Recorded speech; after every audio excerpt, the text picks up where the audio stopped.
கர்த்தருடைய நாம மகிமைப்படுவதாக. நான் உங்கள் சகோதரி மெஸ்ஸி அன்னபாக்கியம். கர்த்தர் இன்றைக்கு நமக்கு தருகிற வசனம் எஸ்தர் 6ஆம் அதிகாரம் 13வது வசனம். ஆமான் தனக்கு நேரிட்ட எல்லாவற்றையும் தன் மனைவியாக சிரேசுக்கும் தன் சிநேகிதர் எல்லாருக்கும் அறிவித்த போது அவனுடைய ஆலோசனைக்காரர் அவன் மனைவியாக சிரேசும் அவனை பார்த்து, மொர்தெகாய்க்கு முன்பாக நீர் தாழ்ந்து போகத் தொடங்கினீர்.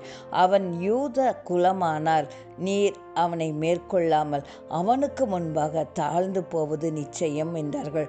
ஆமாங்க, தேவனுடைய பிள்ளைகளுக்கு விரோதமாக என்ன காரியம் செய்தாலும் அது அவர்களுக்கு தான் முடியுங்கிறது ஆமானுடைய வாழ்க்கை நமக்கு ஒரு எடுத்துக்காட்டாக அமைகிறது இல்லையா? ஆமாங்க, ஆமான் மொர்தெகாய்க்கு விரோதமாக எத்தனையோ காரியங்களை செய்தபோது கர்த்தர் அந்த குழியில் ஆமானையே இறக்கி விட்டார். அதுபோல் ஆமான் இடத்துல கர்த்தர் மொர்தெகாயை அமரச் செய்தார். இன்றைக்கு உங்களுக்கு விரோதமாக சதி திட்டங்கள் 1000 உங்களுடைய அலுவலகத்தில் அல்லது உங்கள் உறவினர்கள் மத்தியில் செய்து கொண்டிருக்கலாம். ஆனால் நீங்கள் தேவனுடைய பிள்ளையாக இருக்கிற மாத்திரத்தில் ஒன்றும் உங்களை சேதப்படுத்தாது.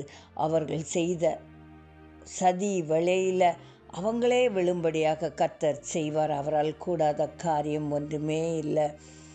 கர்த்தர் ஆமான் இடத்துல மொர்தெகாயை அமரச் செய்து அலங்கரித்தார். ஆமாங்க, இன்றைக்கு நீங்கள் எப்படிப்பட்ட வாழ்க்கை வாழ்ந்து கொண்டு இருக்கிறீர்களோ, கூனி குறுகி அநேக சிக்கலில் சிக்கி தவித்து கொண்டவர்களாக இருக்கலாம். ஆனால் கர்த்தர் இன்றைக்கு உங்களுக்கு சொல்கிறார், நீங்கள் என்னுடைய பிள்ளையாக இருக்கிற மாத்திரத்தில் உங்களுக்கு எதிரியாக இருக்கிறவர்கள் அவர்கள் பின்னின வலையில் அவங்களே விழுவார்கள் என்று சொல்லி வாக்கு கொடுக்கிறார். கலங்காதீங்க, கர்த்தர் பெரியவர். அவரால் கூடாத காரியம் ஒன்றுமே இல்லை. அவர் உங்களுக்காக யுத்தம் பண்ணுவார். கர்த்தர் தாம் இந்த வார்த்தை ஆசீர்வதிப்பாராக. ஆமென்.